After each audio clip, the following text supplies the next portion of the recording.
You've got that warm, light and airy glow, but it's pouring rain on the wedding day. What do? You fake golden hour.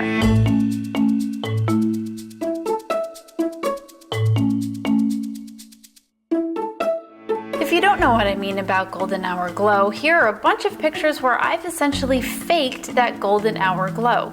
Notice the warm tone or the golden haze and the type of feel and warmth that you get across all of these pictures. This is what we're going for. This is what we're gonna fake. None of that is natural light, even though it looks like natural light. So here we go.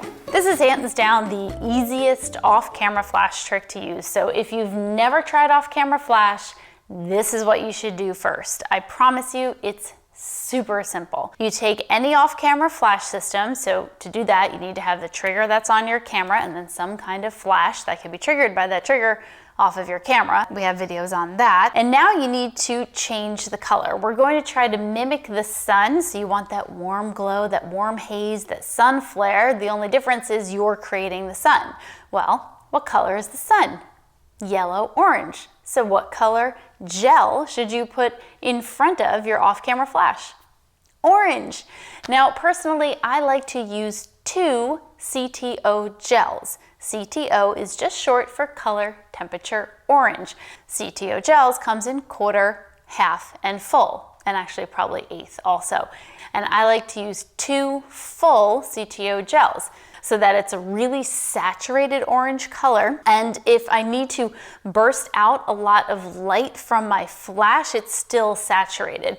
A lot of times what happens when people are using gels and the color that comes out of the light isn't as saturated, when you have more flash power coming out of your flash, it desaturates the color a bit. If you like what you're seeing here, make sure that you download my free guide. This is actually not even just a guide, it's my own marketing book that I send to my colleagues to network with them, and then also to clients as well.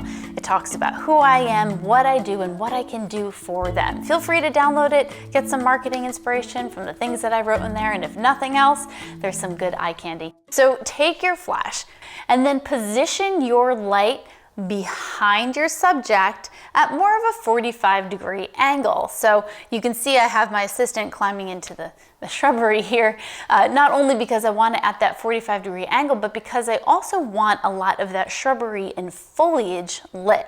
It's not believable if I'm just smacking my subject in the back of the head with the orange glow.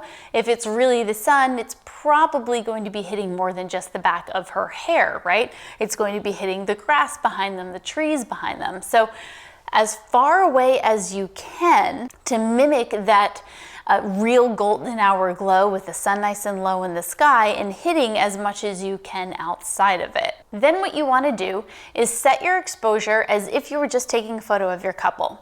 Expose for the skin tones, because the light that's in the back isn't going to be hitting their skin, right? It's just going to be hitting behind them. So just set your exposure, whether you're doing manual program. Once you have that exposure, turn on your flash.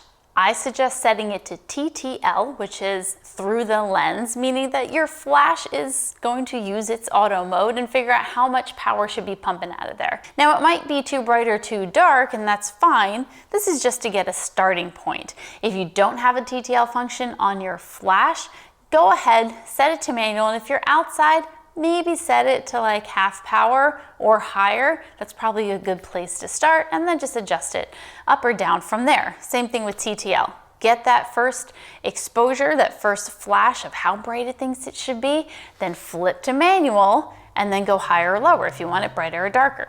Now, sometimes it's not always about brighter or darker, it's about the light position. In this shoot, you'll see at first I did not like the light position. It was only hitting the trees and not really hitting my subject the way I wanted it to.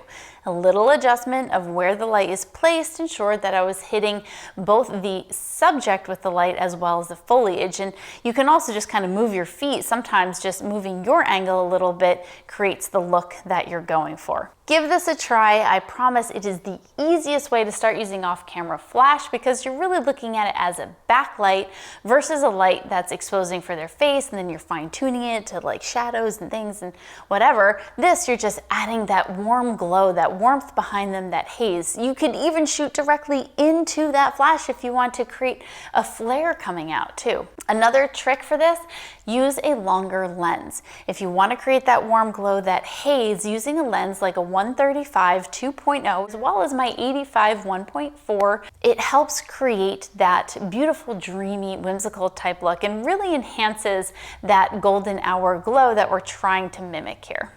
I hope this is a really easy trick for you to do. Let me know how it works out. Let me know if you have any problems or concerns. I'd be happy to address them. Make sure you hit subscribe, hit the bell, and all the other things you're supposed to do.